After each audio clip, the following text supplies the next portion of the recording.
Carp জাতীয় মাছের মিশ্র চাষ।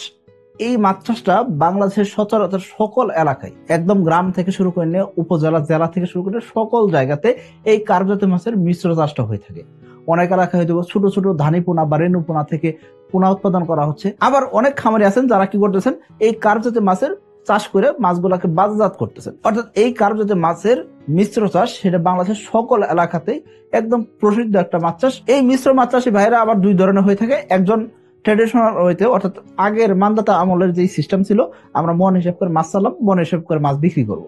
আবার বর্তমান সময়ে আধুনিক সময়ে যারা মাছ চাষ করতেছেন, এই খামারের ভাইরা কি করতেছেন, তারা মাছ হিসাব করে ছাড়তেছেন, প্রতি শতাংশতে এত কিছু মাছ উৎপাদন করবে এরকম একটা টার্গেট করে উৎপাদন করতেছেন, এবং কি তারা ওই পরিমাণ মাছের অনুযায়ী ওই অনুযায়ী খাবার দিতেছেন, সঠিকভাবে মাছ চাষটা করতেছেন, এবং কি একটা নির্দিষ্ট সময়ের ভিতর মাছ বিক্রি করতেছেন।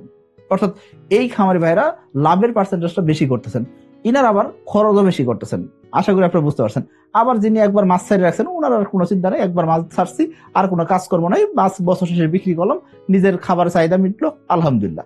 দুই ধরনের খামারি আছেন। আবার দেখা যাচ্ছে আধুনিক যারা মাছ চাষ করতেছেন তাদের ভিতরে কিছু খামারি ভাই আছেন, যখন মাছ বিক্রি করেন ওই সময় কিছু খামারি ভাই ওই সাইজের মাছ কিনে নিয়ে যান, নিয়ে যায় কি করেন, ওনারা কার্প মাছের ফ্যাটেনিং করে থাকেন। অর্থাৎ 1 কেজি সাইজের মাছ কেউ বিক্রি করতেছেন, আবার ওই মাছ আরেকজনে কিনে নিয়ে যায় কি করতেন, উনি চাষে দিয়েছেন, দিয়ে করতেছেন উনি 5 কেজি 10 কেজি সাইজের কার্প মাছ উৎপাদন করতেছেন। এই যে কার্প মাছের এই যে ভেরিয়েশন গুলো আছে, সেই ভেরিয়েশন গুলো আমরা আজকে জানার চেষ্টা করব, এবং কি আপনি এই যে কার্প জাতীয় মাছ চাষ করুন, কার্প জাতীয় মাছের ক্ষেত্রে কোন সময় খাবার দিবেন, কিভাবে খাবার দিবেন, কত বেলা খাবার দিতে হয়, এবং কি মাছ কোন সাইজে ছাড়লে আপনি বেশি লাভবান হতে পারবেন সে সম্পর্কে জানতে পারবেন। অর্থাৎ কার্প মাছের মিশ্র চাষের একদম A to Z আজকে জানার চেষ্টা করবো। তো চলুন শুরু করা যাক।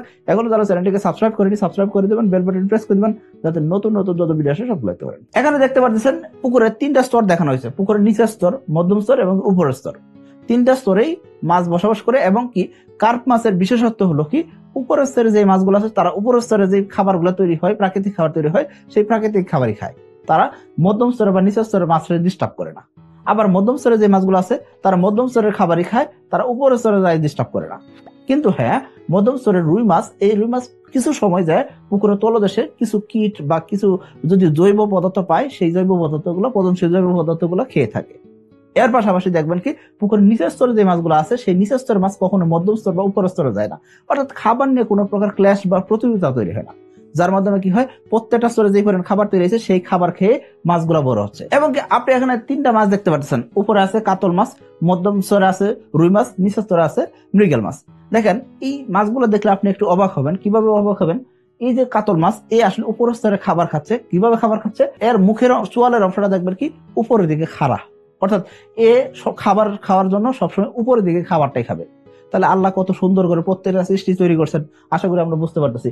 মধ্যম স্তরে যে মাছ আছে রুই মাছ, সে তার মুখটা দেখবেন কি সোজা, একদম সোজা বরাবর, সে সামনের দিকে যে খাবারগুলো পায় সেই খাবারগুলো খায়, এই মধ্যম স্তরের মাছ।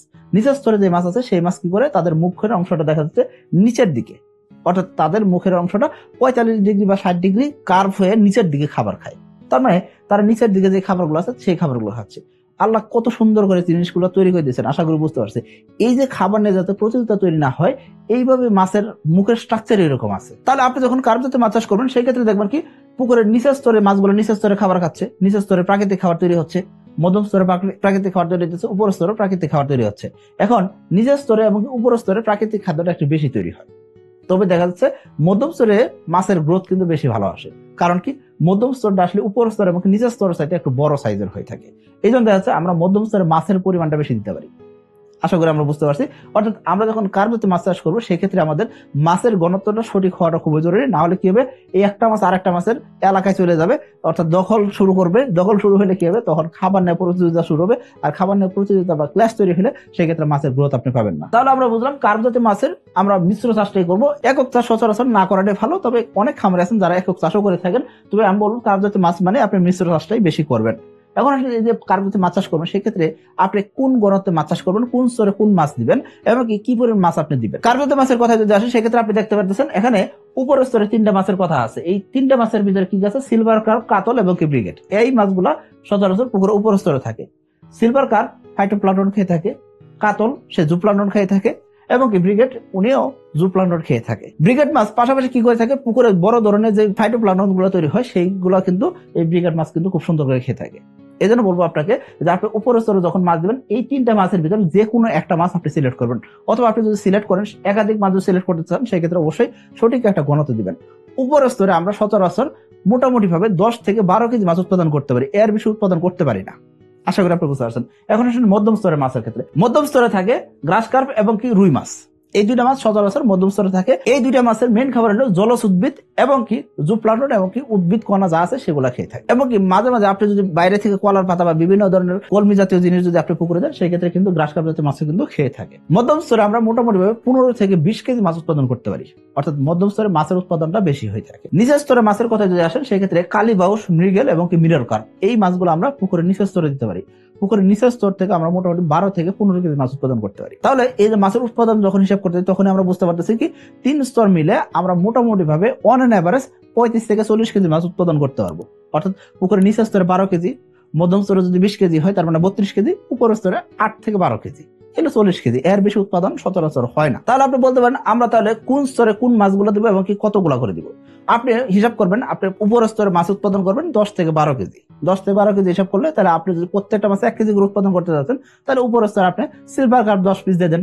যদি আপনি চিন্তা করেন আমি সিলভার কার্প এত দিব না, আমি চাচ্ছি 2 পিস সিলভার কার্প দিব, 5 পিস আপনি কাতল দিব, 2 পিস আমি ব্রিগেড মাছ দিব, সেক্ষেত্রে আপনি দিতে পারেন। আশা করি বুঝতে পারছেন। এইভাবে মধ্যম স্তর নিচের স্তর আপনি সাজায় নেবেন, আপনার হিসাব অনুযায়ী আপনি কোন মাছগুলো কতগুলো দিতে যাচ্ছেন উৎপাদন হিসাব করে আপনি মাছ মজুত করবেন। এখন বললেন ভাই কি সাইজের মাছ আমরা মজুত করব বা কোন সাইজের মাছ ছাড়লে আমাদের লাভটা বেশি হবে। দেখেন আপনি যদি কার্প ফেটেনিং করতে চান সেক্ষেত্রে আপনি প্রত্যেকটা মাছ 1 কেজির আশেপাশে ছাড়বেন, পুকুরে ছাড়বেনই আপনি 1 কেজির আশেপাশে মাছ। আর যদি আপনি চাষ করতে চান 7 থেকে 10 মাস সময় আপনি চাষ করবেন, সেক্ষেত্রে আমি আপনাকে বলবো আপনি 200 গ্রাম থেকে 250 গ্রাম ওজনের মাছগুলো আপনি ছাড়বেন। এতে করে মাছগুলো দ্রুত সময় বড় হবে এবং আপনি সঠিক সময়ে মাছগুলো বিক্রি করতে পারবেন, ভালো একটা আপনি প্রফিট করতে পারবেন। আশা করি আপনি বুঝতে পারছেন। এখন এই যে কার্প জাতীয় মাছ চাষ করবো সেক্ষেত্রে কোন ধরনের পুকুর আমরা সিলেক্ট করবো। আমরা মৌসুমী পুকুর সিলেক্ট করতে পারি, অথবা 12 মাস পানি থাকে এই ধরনের পুকুরও সিলেক্ট করতে পারি। মৌসুমী পুকুরে মোটামুটি দেখা যায় 5 থেকে 7 মাস পানি থাকে, এই ধরনের পুকুরে আমরা কার্প জাতীয় মাছ চাষ করতে পারি, কোনো সমস্যা হয় না।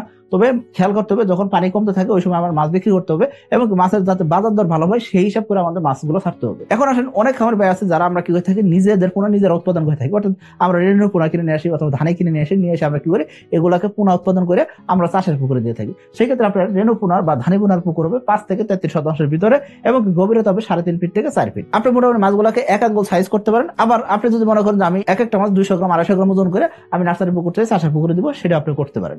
সেক্ষেত্রে অবশ্যই ঘনত্বটা হিসাব রাখবেন। সেক্ষেত্রে অবশ্যই প্রতি শতাংশ উৎপাদন কি করা যায় সেটা হিসাব করবেন, হিসাব করে আপনি নার্সারি পুকুরে মাছগুলো রাখবেন। আরেকটা জিনিস অবশ্যই খেয়াল করবেন, যখন আপনি কার যাতে মাছ চাষ করবেন সেক্ষেত্রে মাছ যত বড় সাইজে ছাড়বেন তত বেশি রেজাল্ট আসে। এই জন্য দেখা যায় যদি আপনি 2024 সালে কোনো আপনি চাপে রেখে থাকেন সেক্ষেত্রে মাছের ওজন ধরেন 800 গ্রাম বা 500 গ্রাম হয়েছে, 2025 সালে এসে ফেব্রুয়ারি বা মার্চ মাসে আপনি যদি মাছগুলোকে সেটিং দিয়ে থাকেন সেক্ষেত্রে দেখবেন কি এই সময় আপনি মাছের রেজাল্ট কিন্তু খুব ভালো পাচ্ছেন, কারণ কি মাছ দ্রুত বড় হয়। এই কার্প জাতীয় মাছের ক্ষেত্রে এই একটা জিনিস খুব ভালো একটা জিনিস দেখা যায় যে চাপে থাকলে এই মাছের রেজাল্ট গুলো খুব ভালো আসে। তো আপনি এই চাপের মাছগুলো কিন্তু ছাড়তে পারেন, অর্থাৎ আপনি বাইরে থেকে বড় সাইজের মাছ কিনে নিয়ে এসে আপনার পুকুরে দিতে পারেন। অবশ্যই খেয়াল করবেন ভালো জাতের পোনা তারা দিতেছে কিনা, ভালো জাতের মাছ তারা মজুদে রাখছিল কিনা সেটা আপনি দেখে আপনি এই পোনাগুলো কিনবেন। এখন আসুন এই যে মজুদ পুকুর আপনি চাষে দেবেন, চাষে দেওয়ার জন্য আপনি কি করবেন ছোট বড় যে কোনো সাইজের পুকুর আপনি এই কার্প জাতীয় মাছ চাষ করবেন। 0.5% জায়গা থেকে শুরু করে 1% জায়গা থেকে শুরু করে যে কোনো সাইজের পুকুরে এই কার্প জাতীয় মাছ চাষ করা যায়, আপনি ইজিলি চাষ করতে পারবেন। এই জন্য আমি আপনাকে বলবো কমার্শিয়াল মাছ চাষের ক্ষেত্রে অবশ্যই 33% উপরে জায়গা হলে সবচেয়ে ভালো হয়, কারণ কি আপনি একটা খরচ করে আপনি একটা লাভ করবেন এবং ওইটা দিয়ে আপনার হয়তো সংসার চলবে বা আপনি হয়তো স্টুডেন্ট মানুষ আপনি চাচ্ছেন একটা কিছু পুঁজি হোক বা আপনি হয়তো ভবিষ্যতে কিছু করতে যাচ্ছেন, এরকম যদি চিন্তা থাকে সেক্ষেত্রে আমি আপনাকে বলবো কমপক্ষে 33% পুকুর নিয়ে আপনি শুরু করা উচিত। তবে আপনি ছোট পুকুর নিয়েও আপনি কার্প জাতীয় মাছ চাষ করতে পারবেন, তবে সেক্ষেত্রে কমার্শিয়াল চিন্তা ভাবনা করাটা উচিত হবে না। এখন এই যে কার্প জাতীয় মাছ চাষ করবে সেক্ষেত্রে পুকুরের গভীরতা 4 ফিট থেকে 6 ফিট হলে সবচেয়ে আদর্শ গভীরতা। 10 ফিট 15 ফিট গভীরতাও কার্প জাতীয় মাছ চাষ করা যায় এবং কার্প ফেটেনিং এর ক্ষেত্রে 10 থেকে 15 ফিট গভীর হলে আরো বেশি ভালো রেজাল্ট আসে। তো এই জন্য বলবো আপনাকে অবশ্যই গভীরতার উপর নির্ভর করে আপনি মাছ মজুত করবেন এবং আপনার মাছের রেজাল্ট দেখবেন কি গ্রোথ আসছে সেই অনুযায়ী আপনি মাছ মজুত করবেন এবং উৎপাদন করবেন। যদি আপনার পুকুরের গভীরতা 2 ফিট 2.5 ফিট হয় সেক্ষেত্রে কার্প জাতীয় মাছ চাষ করা যায় না এমন না, কিন্তু এই মাছগুলো অক্সিজেন স্বল্পতা হবে এবং কি মাছগুলো তেমন একটা বড় হইতে যাবে না, মাছগুলো কষ্ট করে বড় হবে, তাদের অক্সিজেন যদি দরকার হয় সেক্ষেত্রে অক্সিজেন যদি না পায় ঠিক মতন সেক্ষেত্রে মাছের সঠিক রেজাল্ট আসে না।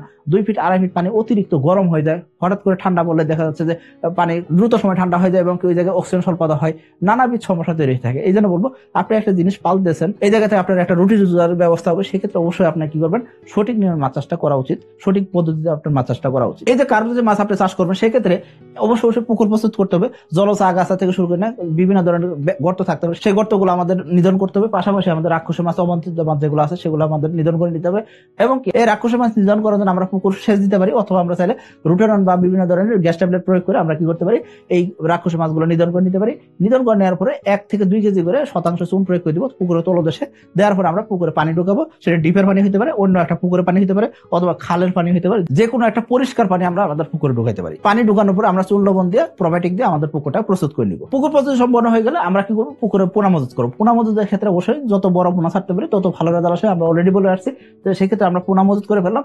মজুত করার পরে আমরা কি করবো, এই মাছগুলোকে খাবার দিব। যদি আপনি ছোট পোনা ছাড়েন, একদম ছোট ছোট ধানি পোনা বা রেণু পোনা ছাড়েন, সেক্ষেত্রে এই মাছগুলোকে 35 থেকে 40% প্রোটিনের খাবার দিতে হয়। আর যদি আপনি বড় সাইজের মাছ ছাড়েন, সেক্ষেত্রে আপনাকে 24 থেকে 26% প্রোটিনের খাবার দিতে হবে। এক্ষেত্রে অবশ্যই খেয়াল করবেন, যদি ভালো প্রোটিনের খাবার না দেন সেক্ষেত্রে রেজাল্ট আসে না। অনেকে শুধুমাত্র ধানের কুড়া, চালের কুড়া অথবা দেখা যাচ্ছে ডিআরবি এইসব দিয়ে মাছ চাষ করতে চাই। সর্বোচ্চ যদি আমরা ভালো মানের খাবার দিই, সেক্ষেত্রে আমরা সরিষা খোল দিয়ে আছে, এর বাইরে আমরা হয়তো দামি খাবার দিতে চাই না। এই সরিষা খোল দিয়ে আমরা মাছ চাষ করতে পারবো না এমন না, কিন্তু শুধুমাত্র সরিষা খোল দিয়ে আমরা মাছ চাষ করলে সেক্ষেত্রে এত দ্রুত রেজাল্ট আসবে না। আমাদের যাদের পুঁজি কম আছে তারা চাইলে সরিষা খোল ভিজে আমরা কিন্তু মাছ দিতে পারি। তবে একটা জিনিস খেয়াল করবেন, সরিষা খোল আমরা 12 ঘন্টা থেকে 24 ঘন্টা ভিজে রেখে আমরা মাছরে দিব, কিন্তু কোনোভাবে 5 দিন 7 দিন 10 দিন ভিজে রেখে তারপর আমরা মাছরে দিব না। 5 দিন 7 দিন 10 দিন ভিজে রাখলে এই সরিষা খোল, আর তখন সরিষা খোল থাকে না, এখানে পুষ্টি গুণগুলো হারাই যায়। তখন কি হয়, এই সরিষা খোলটা একটা সারে পরিণত হয়ে যায়। এই সার আপনার পুকুরে মাছের খাবার হিসেবে যাইতেছে না, পুকুরে প্রাকৃতিক খাবার তৈরি করতে কাজে লাগতেছে। এই জন্য বলবো, আপনি যখন সরিষা খোল দিতেছেন সেক্ষেত্রে আমি বলবো আপনাকে মাছের খাবার হিসেবে দেওয়ার জন্য আপনি কি করবেন, 24 ঘন্টা ভিজে রেখে আপনার পুকুরে দিয়ে দিবেন। এতে করে কি হবে, আপনার মাছ দ্রুত সময় খাবার খাবে, দ্রুত বড় হবে। আর আপনারা যদি খাবার তৈরি করে নিতে পারেন, হাতে বানানো খাবারের ফর্মুলা দেওয়া আছে আমাদের ভিডিওতে, সেই ভিডিওগুলো দেখে আপনারা যদি হাতে বানানো খাবার তৈরি করে নিতে পারেন সেক্ষেত্রে আরো ভালো। এই যে কার্পেটে মাছ চাষ করতেছেন, কার্পেটে মাছের মেইন খাবার হলো প্রাকৃতিক খাবার। প্রাকৃতিক খাবার অবশ্যই নিশ্চিত করতে হবে। প্রাকৃতিক খাবার যদি তৈরি না হয় সেক্ষেত্রে অবশ্যই প্রতি মাসে মাসিক ডোজ করবেন, চুন লবণ দিয়ে প্রোবায়োটিক দিবেন। এতে করে প্রাকৃতিক খাবার দ্রুত তৈরি হবে, আর দ্রুত খাবার তৈরি হলে মাছ দ্রুত বড় হবে। আর অবশ্যই বাইরে থেকে সম্পূরক খাবার দিতে হবে, কারণ কি আপনি মাছের ঘনত্ব বেশি দিয়ে মাছ চাষ করতেছেন। এই ক্ষেত্রে অবশ্যই সম্পূরক খাবার দিবেন, ভালো আমিরযুক্ত খাবার দিবেন। পাশাপাশি আপনি ভাসমান খাবার দিতে পারেন, ডুবন্ত খাবার দিতে পারেন। 2 খাবারে মাছ চাষ করা যায়। তবে খেয়াল করবেন, যদি পুকুর পানি ভালো রাখতে চান, সবুজ রাখতে চান, সেই ক্ষেত্রে সপ্তাহে অন্তত আপনি 2 থেকে 3 দিন ডুবন্ত খাবার দেন, আর 2 থেকে 4 দিন আপনি কি করবেন, ভাসমান খাবার দিবেন। আশা করি বুঝতে পারছেন। Offer offer offer! পবিত্র মাহে রমজান উপলক্ষে এসএ তেলাপের পোনা বুকিং এ পাচ্ছেন বিশাল মূল্য ছাড়। আপনার পোনার পরিমাণ 1 লক্ষ বা তার বেশি যদি হয়, সেক্ষেত্রে পাচ্ছেন প্রতি 1 লাখ পোনাতে 8,000 টাকা ছাড় এবং কি গাড়ি ভাড়া ফ্রি। আপনার পোনার পরিমাণ 30,000 পিস থেকে 1 লক্ষ পিসের ভিতরে যদি হয়, সেক্ষেত্রে পোনার দাম 1 টাকা 40 পয়সা, তবে গাড়ি ভাড়া সম্পূর্ণ ফ্রি। আপনার পোনার পরিমাণ 8,000 থেকে 30,000 পিসের ভিতরে হলে পোনার দাম 1 টাকা 40 পয়সা, গাড়ি ভাড়াতে পাচ্ছেন 50% ছাড়। এখন কত বেলা খাবার দিবেন? কার্পেটে মাছের ক্ষেত্রে সচরাচর 2 বেলা খাবার দিলে এনাফ। সকালবেলা এবং বিকালবেলা আপনি খাবার দিবেন। মোটামুটি সকাল 9টা থেকে 10টার ভিতরে একবার খাবার দিবেন, আর একবার 3টা থেকে 4টার ভিতরে খাবার দিবেন। আশা করি আপনি বুঝতে পারছেন। এই কার্পেটে মাছ যখন চাষ করবেন, সেক্ষেত্রে কার্পেটে মাছের মেইন যে সমস্যা হয় সেটা কি, উকুন রোগে আক্রান্ত হতে পারে। পাশাপাশি এই মাছে ক্ষত রোগ হতে পারে, এবং কি মাঝে মাঝে দেখা যায় এই মাছগুলা খাবার খাইতে চায় না বা খাবারের মধ্যে অরুচি তৈরি হতে পারে। এইসব কারণে আপনার কি করতে হবে, মাছের স্বাস্থ্য পরীক্ষা করতে হবে, এবং কি আপনাকে অবশ্যই মাসিক ডোজগুলো সঠিকভাবে করে দিতে হবে। এর পাশাপাশি আপনাকে কি করতে হবে, কার্পেটে মাছের ঘনত্ব যখন বেড়ে যায় তখন অবশ্যই আংশিক আহরণ করতে পারেন, অথবা আপনি মাছের ভালো বাজার দর পাচ্ছেন সেই সময় আপনারা কিছু করে মাছ বিক্রি করতে পারেন। এতে করে কি হবে, বাড়তি যে মাছগুলো আছে সেই মাছগুলো বিক্রি করে দিলেন, যে মাছগুলো বর্তমান পুকুরে থেকে গেল সেই মাছের গ্রোথ কিন্তু দ্রুত আসবে। প্রতি শতাংশ জায়গাতে আমরা কি পরিমাণ মাছ উৎপাদন করতে পারি? কার্পেটে মাছের ক্ষেত্রে প্রতি শতাংশ দিয়ে 35 থেকে 40 কেজি মাছ উৎপাদন করা যায়। আর ধারণ ক্ষমতা যদি বলেন, সেক্ষেত্রে আমরা চাইলে প্রতি শতাংশ জায়গাতে 50 পিস পর্যন্ত মাছ দিতে পারি। কিন্তু কথা হলো 50 পিস মাছ দিলাম, ঠিক আছে, কিন্তু এই মাছগুলা দেখা যাচ্ছে মোটামুটি ভাবে প্রত্যেকটা মাছের ওজন যদি আধা কেজি প্লাস ওজন হয়ে যায়, তখনই কিন্তু দেখা যাচ্ছে মোটামুটি 30 কেজি প্লাস প্রতি শতাংশ জায়গাতে আমাদের ধারণ করে ফেলছে। তার মানে কি, এখন মাছের গ্রোথ থেমে যেতে পারে। এই জন্য বলবো, অধিক ঘনত্ব পরিহার করে সঠিক ঘনত্বে মাছ চাষ করেন, সঠিক নিয়মে মাছ চাষ করেন। এখন এই যে আমরা কার্পেটে মাছ চাষ করছি, সেই ক্ষেত্রে আমাদের কি কি সমস্যা হতে পারে? পুকুরে গ্যাসের সমস্যা, এটা রেগুলার একটা সমস্যা, উকুন সমস্যা, এবং কি আমাদের পুকুরে মাছের ক্ষত রোগ হওয়ার একটা খুব স্বাভাবিক একটা জিনিস দেখা যায়। এর পাশাপাশি প্রাকৃতিক খাবার অনেক সময় তৈরি হয় না। এইসব কারণগুলো আমরা নিজেরা আসলে যাই, আমাদের পুকুরে সঠিক ব্যবস্থাপনা দিতে আসে না। এইসব কারণে কিন্তু আমাদের এই মাছগুলো সঠিক রেজাল্ট আসে না। তো আমরা কি করবো, মাসিক ডোজগুলো যাতে সঠিকভাবে করি সেটা অবশ্যই করতে হবে। অনেক সময় বলে থাকেন, ভাই লবণ প্রয়োগ করলে নাকি মাছের গ্রোথ থেমে যায়। ভাই, এটা মিথ্যা কথা। লবণ না প্রয়োগ করলে আপনার মাছের রোগ বৃদ্ধি বাড়তে পারে। আপনার লবণ প্রতি মাসে দিবেন। আবার অনেকে বলে থাকেন চুন প্রয়োগ করলে মাছ নাকি খাবার খাওয়া বন্ধ করে দেয়। এটাও মিথ্যা কথা। আপনি প্রতি মাসে চুন লবণ এটা অবশ্যই দিবেন। তার পাশাপাশি আপনি প্রোবায়োটিক দিবেন, তাতে করে পুকুরে প্রাকৃতিক খাবার তৈরি হবে। আর প্রাকৃতিক খাবার এই কার্পেটে মাছের কিন্তু মেইন খাবার। আশা করি বুঝতে পারছেন। মাছের বাজার দর বিষয়ে একটা বিষয় থাকে, যেটা হলো কার্প জাতীয় মাছের বাজার কিন্তু একদম অস্থিতিশীল না। পাঙ্গাসের বাজার যেমন একটা অস্থিতিশীল বাজার থাকে, হঠাৎ করে কমে যায়, হঠাৎ করে বেড়ে যায়, কিন্তু এই কার্প জাতীয় মাছের ক্ষেত্রে এই সমস্যা হয় না। তেলাপিয়ার ক্ষেত্রে একই জিনিস, তেলাপিয়ার একটা মোটামুটি একটা স্থিতিশীল বাজার থাকে। সেই জন্য বলবো, এই ধরনের মাছ যখন চাষ করবেন সেক্ষেত্রে আপনি একটা নির্দিষ্ট একটা সময় মাছ বিক্রি করতে পারবেন, এরকম টার্গেট করে আমরা যারা মাছ চাষ করে থাকি তাদেরকে বলবো আপনারা সঠিক নিয়মে মাছ চাষ করেন, সঠিক পদ্ধতিতে মাছ চাষ করেন, এবং কি সঠিক গণতে মাছ চাষ করেন, সঠিক সময় মাছ বিক্রি করেন এবং কি লাভবান হন। সবাই ভালো থাকবেন, সুস্থ থাকবেন। আসসালামু আলাইকুম।